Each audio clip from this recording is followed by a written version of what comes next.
وہ ایک کنواری لڑکی تھی جس کی عمر بمشکل 21 برس ہوگی۔ وہ ایک افریقی لڑکا مصطفیٰ نامی سے محبت کرتی تھی اور اس کے ساتھ جنسی تعلقات تھے۔ اس کو بغیر شادی کے بچہ پیدا کرنے کا بہت شوق تھا۔ ایک دن اس لڑکے نے جب محبت ہوئی تو اس بات سے کوئی فرق نہیں پڑا کہ وہ غیر ملکی ہے، نہ تو میرا ہم مذہب ہے اور نہ ہی ہم ذات، لیکن ابھی ہمارے لو ان ریلیشن کو ٹوٹے ہوئے صرف 1 ماہ کا وقت گزرا تھا کہ مجھے پتہ چلا کہ میں حاملہ ہوں اور اس کے بچے کی ماں بننے والی ہوں۔ میرے دوستوں نے کہا کہ میں پاگل ہو گئی ہوں کیونکہ میں 21 سالہ کنواری لڑکی تھی اور بچہ پیدا کرنا چاہتی تھی۔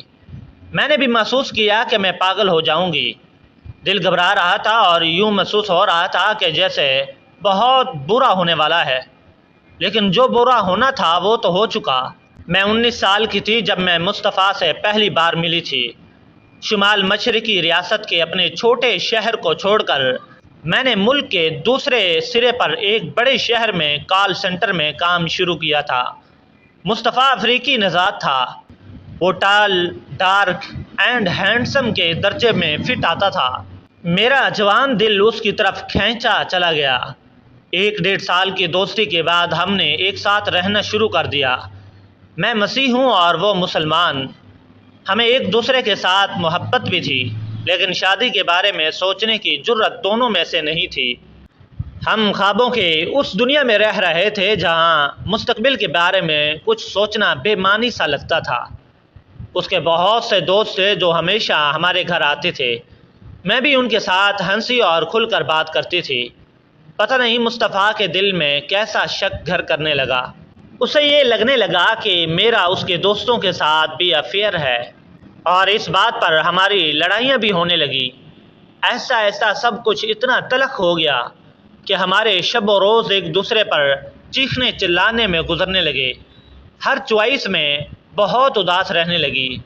میں گھنٹوں روتے رہتی اور اس کا اثر میرے کام پر بھی پڑنے لگا۔ میری ملازمت جاتی رہی۔ میں نے گھر واپس جانے کا فیصلہ کیا۔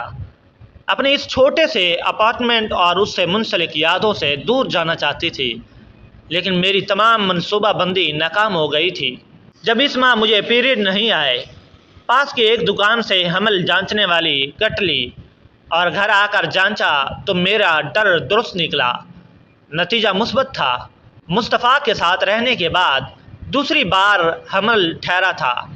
پہلی دفعہ اس کے دباؤ میں حمل ضائع کر دیا تھا، لیکن اس بار میں نے مصطفیٰ کو فون کیا اور ایک کمرے میں بلایا۔ آمنے سامنے بیٹھ کر جب اسے بتایا تو وہ مجھ پر ہی چیخنے لگا کہ میں نے احتیاط کیوں نہیں کیا۔ اس نے مجھے سینکڑوں وجوہات بتائیں اور حمل ضائع کر دینے کے لیے آمادہ کرنے کی کوشش کی۔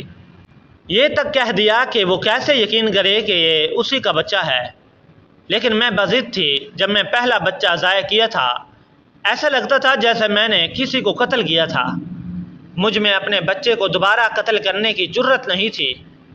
ایسا نہیں کہ مجھے ڈر نہیں لگ رہا تھا، میرے آنسو رکنے کا نام ہی نہیں لے رہے تھے۔ میں شادی شدہ نہیں تھی اور نہ میرے پاس کوئی اچھی ملازمت تھی۔ بچے کا باپ تو اسے اپنا ماننے کے لیے تیار ہی نہیں تھا، لیکن یہ بھی خیال آ رہا تھا کہ شاید خدا مجھے نئی زندگی شروع کرنے کا موقع دے رہا ہے۔ ہر چوائس اب تک میں ایک لاپرواہ نوجوان کی زندگی گزار رہی تھی۔ کسی کو اعتماد نہیں تھا کہ میں ایک بچے کو پال سکوں گی۔ میں بھی جانتی تھی کہ میرا راستہ آسان نہیں تھا، لیکن اب میرے پاس ذمہ دار ہونے کا ایک سبب تھا۔ میرے پیٹ میں پلنے والے بچے کی محبت مجھے اسے اس دنیا میں لانے کے لیے کہہ رہی تھی۔ میں نے ڈرتے ڈرتے اپنے گھر والوں کو اس کے بارے میں بتایا۔ وہ مصطفیٰ سے پہلے سے ہی واقف تھے، لیکن میرے حاملہ ہونے کی بات سن کر وہ بہت ناراض ہوئے۔ اس بات سے ناراض نہیں تھے کہ میں شادی سے پہلے ماں بننے والی تھی، بلکہ اس بات سے زیادہ ناراض تھے کہ وہ ایک سیاہ فام، غیر ملکی اور ہماری ذات کے باہر کے شخص کا بچہ ہے۔ میں نے ان کی یقین دہانی کی کہ میں خود سب کچھ سنبھال لوں گی۔ انہوں نے بھی مدد کے لیے دوبارہ نہیں پوچھا تھا۔ ایسی مشکل گھڑی میں میری ایک دوست نے بہت مدد کی۔ اس کی اسکوٹر چلاتے ہوئے میں طبی جانچ کے لیے ڈاکٹر کے پاس جاتی تھی۔ اپنے اخراجات کے لیے میں نے ایک دکان میں سیلز گر کی نوکری کر لی۔ اس دوران مصطفیٰ مجھے منانے کی کوشش کرتا رہا، لیکن میرا فیصلہ مستحکم تھا۔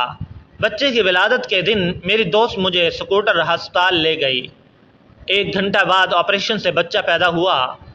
جب مجھے ہوش آیا تو بچہ میری دوست کی گود میں تھا اور ڈاکٹر میرے پاس کھڑی مسکرا رہی تھی۔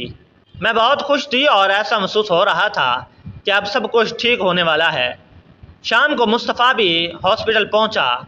اس نے بچے کو گود میں اٹھایا اور اپنے دوستوں کو فون کر کے بتایا کہ وہ ایک بیٹے کا باپ بن گیا ہے۔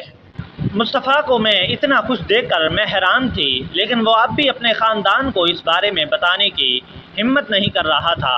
خیر، اس نے ایک بار پھر تعلقات شروع کرنے کے بارے میں بات کی۔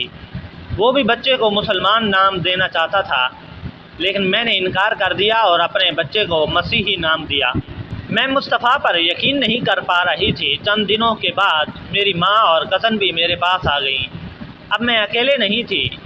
اگلے سال مصطفیٰ اپنے ملک لوٹ گیا اور پھر میری زندگی میں کبھی نہیں آیا۔ اب میں 29 سال کی ہوں اور میرا بیٹا 6 سال کا ہونے والا ہے۔ وہ بہت مشکل تھا، لیکن میں اب اسے پالتے پالتے اور بھی بے خوف ہو گئی ہوں۔ میں لوگوں کو بے جھجک بتاتی ہوں کہ میں نے شادی نہیں کی اور میرا بیٹا ہے۔ میں نے اسے بتایا کہ اگر کوئی اس سے باپ کا نام پوچھے تو وہ انہیں مصطفیٰ بتائے۔ مجھے اپنے فیصلے پر کوئی افسوس نہیں ہے۔ میں خوش ہوں میرا بیٹا میری ماں کے گھر میں رہتا ہے، کیونکہ میں یہاں اپنا کریئر بنا رہی ہوں۔ اب میں پارٹیوں میں یا خاص موقعوں پر گانا گاتی ہوں۔ پیسہ جمع کر کے اپنے بیٹے کے مستقبل کو محفوظ کرنے کی کوشش کر رہی ہوں۔ وہ بہت ہی پیارا بچہ ہے۔ مصطفیٰ کے ساتھ میرا رشتہ ہمیشہ کے لیے ختم ہو گیا، لیکن وہ ہمیشہ خاص رہے گا۔ اس رشتے سے میں نے جینا سیکھا۔ میں سب کچھ بھول کر آگے بڑھنے کی کوشش کر رہی ہوں۔ میں دوبارہ محبت کرنا چاہتی ہوں، لیکن اس بار کوئی جلد بازی نہیں کروں گی۔ قسمت میں اگر ہوئی تو محبت کے ساتھ شادی بھی کروں گی۔